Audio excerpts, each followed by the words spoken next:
A very good morning to all of you. Radhe Radhe, नमस्कार दोस्तों, कैसे हैं आप सभी लोग। आशा करता हूं आप सभी बहुत अच्छे होंगे। मेरा नाम है सुनील, स्वागत करता हूं आप सभी का स्टार आईक्यू एजुकेशन परिवार में। आज है 18 जून और 18 जून 2020 के इंपॉर्टेंट करंट अफेयर हम लोग इस वीडियो में जानने वाले हैं। अगर आपको मेरे द्वारा पढ़ाए गए सभी लेक्चर्स का पीडीएफ फाइल चाहिए तो आप टेलीग्राम पे जाइएगा और सुनील स्टार सर बिना स्पेस दिए सर्च करिएगा, या आप स्टार आईक्यू एजुकेशन सर्च कीजिएगा, आपको इजीली एक चैनल मिलेगा। वहां पे आप मेरे द्वारा पढ़ाए गए सभी लेक्चर्स का पीडीएफ फाइल और के साथ साथ जो है लेक्चर्स का अपडेट भी पा सकते हैं।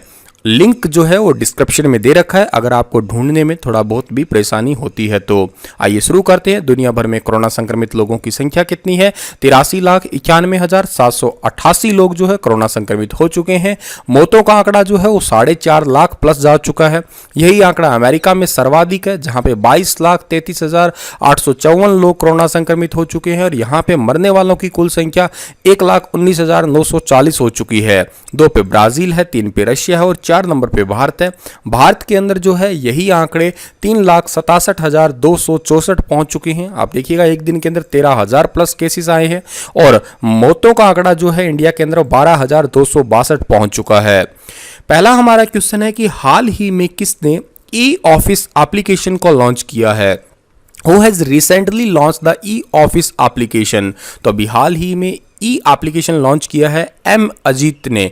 ए ऑप्शन जो है इस क्वेश्चन का बिल्कुल ठीक रहेगा, जो कि आपको फोटो में दिखाई दे रहे हैं, यही है एम अजीत। अच्छा, ये एम अजीत है कौन? तो जो एम अजीत जो है ये हमारे कस्टम्स एंड सेंट्रल एक्साइज यानी कि सीमा शुल्क और केंद्रीय उत्पाद शुल्क जो है इसके लिए एक एप्लीकेशन लॉन्च किया है। ये बेसिकली केंद्रीय प्रत्यक्ष एवं सीमा शुल्क बोर्ड के अध्यक्ष हैं। ये central board of indirect taxes and custom जो है उसके ये अध्यक्ष हैं एम अजीत। और एम अजीत ने पूरे भारत में 500 से भी ज़्यादा जो क्रिमिनल जस्टिस है और सीमा शुल्क कार्यालय है वहाँ पे इस एप्लीकेशन का शुभारंभ किया है।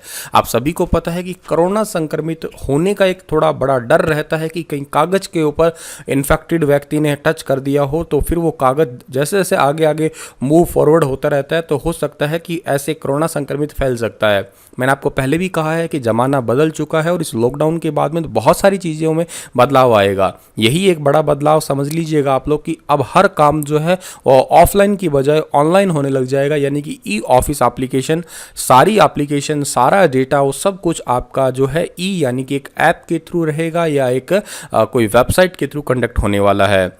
बात हो रही है हमारे किस डिपार्टमेंट की? Central board of indirect taxes and customs की। इसके चेयरपर्सन का नाम तो एम अजीत कुमार है ही। और स्थापना कब हुई है? 1 जनवरी 1964 को हुई है। हेडक्वार्टर न्यू दिल्ली में है और मोटो कौन सा है इसका? संस्कृत में है देश स्वार्थ कर संचय। ठीक है, तो ये आप याद कर लीजिएगा। अगला हमारा क्वेश्चन है कि हाल ही में किस संगठन ने सुरक्षा बलों की वर्दी को सैनिटाइज करने के लिए जर्मी क्लीन मशीन विकसित की है? तो अभी हाल ही में which organisation has recently developed a germy clean machine to sanitise the uniform of security forces? तो ये अभी हाल ही में डीआरडीओ ने लॉन्च की है। ए ऑप्शन जो है इस क्वेश्चन का हमारा बिल्कुल ठीक रहेगा। ये कुछ इस टाइप की मशीन है, आप देखिएगा इसके अंदर तकरीबन जो है 15 मिनट कपड़े रखने के बाद में अगर संभावित कोरोना का कोई इस पे वायरस है या यूँ कहिएगा कोई भी टाइप का वायरस है, बैक्टीरिया है, वो जो है वो साफ हो जाएगा या बिल्कुल ठीक हो जाएगा। 15 मिनट के अंदर जो है ये 25 जोड़ी वर्दी जो है उसको साफ कर सकता है, सैनिटाइज कर सकता है। और पार्लियामेंट स्ट्रीट पुलिस में सैनिटाइज चैम्बर स्थापित किया गया है ये फिलहाल। डीआरडीओ का जिक्र हुआ तो डीआरडीओ का फुल फॉर्म इंपॉर्टेंट है आपके लिए, defence research and development organisation. और इसकी स्थापना कब हुई है? 1958 को। 1 जनवरी को डीआरडीओ डे मनाया जाता है, आप ये बात याद कर लीजिएगा, 1 जनवरी को डीआरडीओ डे मनाते हैं।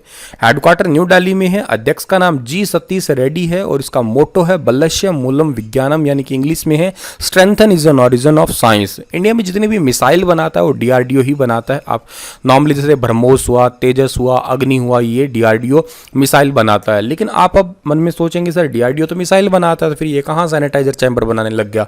तो वक्त बदल चुका है, कह रहा हूँ ना। जहाँ पेरिस को सिटी ऑफ लव कहा जाता था, आज वहाँ पे कोई हक करने को राजी नहीं है। न्यूयॉर्क को कहते थे कि ये कभी सोता ही नहीं है, वहाँ पे आज सन्नाटा छाया हुआ है। तो देखो चीज़ें बदल चुकी है, वो बात नहीं रही। अगले सवाल की ओर चलते हैं हम लोग। तो हाल ही में किसने सूक्ष्म लघु और मध्यम उद्योगों के लिए सुरक्षा सैलरी अकाउंट सेवा शुरू किया है? Who has recently launch security salary account service for micro small and medium enterprises. तो अभी हाल ही में सुरक्षा सैलरी अकाउंट जो है वो लॉन्च किया है एयरटेल पेमेंट्स बैंक ने। ए ऑप्शन जो है इस क्वेश्चन का हमारा बिल्कुल ठीक रहेगा।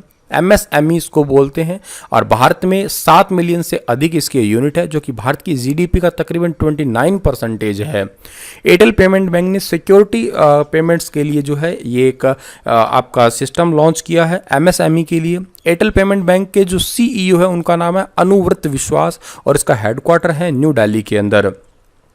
अगला क्वेश्चन है कि हाल ही में किस बैंक ने सैलरी खाता ग्राहकों के लिए इंस्टा फ्लैक्सी कैश सुविधा शुरू की है? तो इंस्टा फ्लैक्सी कैश सुविधा शुरू की है आईसीआईसीआई बैंक ने। बी ऑप्शन जो है इस क्वेश्चन का हमारा बिल्कुल ठीक रहेगा।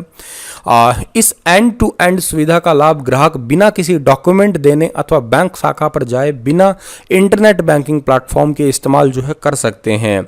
आईसीआईसीआई बैंक की स्थापना हुई थी 1994 में। हेडक्वार्टर जो है वो है मुंबई में और सीईओ का नाम संदीप बख्शी है। हाल ही में मैट पुरे का निधन हो गया है, वह कौन से क्षेत्र से संबंधित थे? तो मैट पुरे का निधन हुआ है, वो क्रिकेट से संबंधित थे। सी ऑप्शन जो इस क्वेश्चन का हमारा वो बिल्कुल ठीक है, जो कि आपको फोटो में दिखाई दे रहे हैं। अब ये इस दुनिया में नहीं रहे हैं, ठीक है।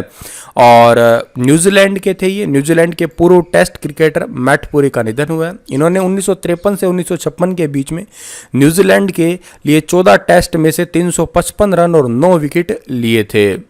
न्यूजीलैंड का जिक्र हुआ तो मैप में देखिएगा ये न्यूजीलैंड की प्रधानमंत्री का नाम जैकिडा अर्सन है और कैपिटल वेलिंगटन है। पॉपुलेशन 48.9 है और कॉन्टिनेंट ओशनिया है। न्यूजीलैंड अभी तक का सबसे पहला ऐसा देश बना है जिसने अपने आप को कोरोना संक्रमित जो है मुक्त कर लिया है।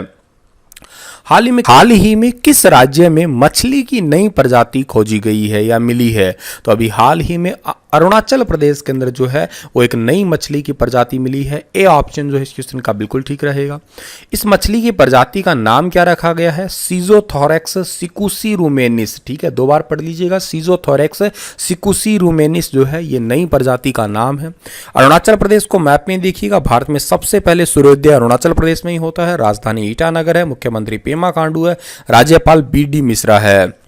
हाल ही में भारत में अटॉर्नी जनरल के वेणुगोपाल को कितने साल का सेवा विस्तार जो है वो बढ़ा दिया गया है? तो अभी 1 साल के लिए जो है इनके जॉब का विस्तार जो है बढ़ा दिया गया है। ए ऑप्शन जो है इस क्वेश्चन का ठीक रहेगा, जो कि के वेणुगोपाल आपको फोटो में दिखाई दे रहे होंगे।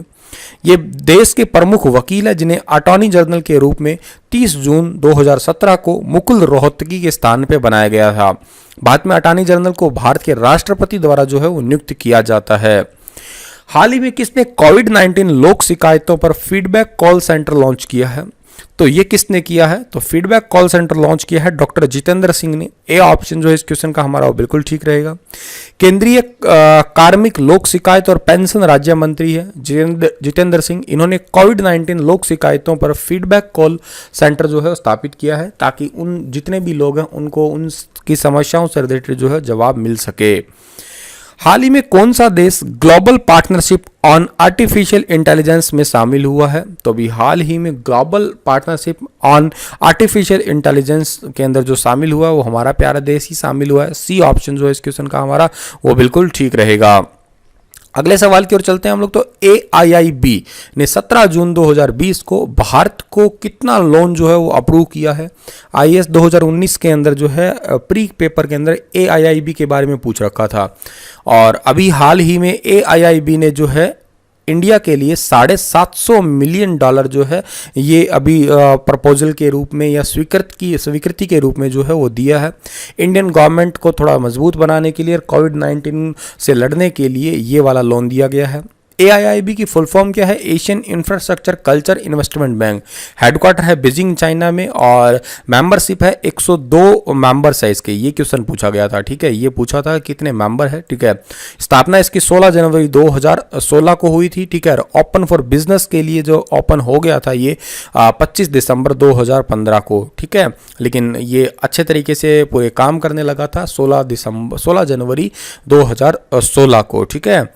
अगले सवाल की ओर चलते हैं, जो 2020 के एमी अवार्ड्स की मेजबानी करने वाला है, who will host the produce 2020 Emmy awards, तो इनका नाम है जिमी। ठीक है, सी ऑप्शन जो है इस क्वेश्चन का बिल्कुल ठीक है। ये जो आपको फोटो में दिखाई दे रहे हैं यही है जिमी, और ये पॉपुलर अमेरिकन टीवी होस्ट हैं। ठीक है, ये अभी 2020 एमी अवार्ड्स के जो है होस्ट करने वाले हैं।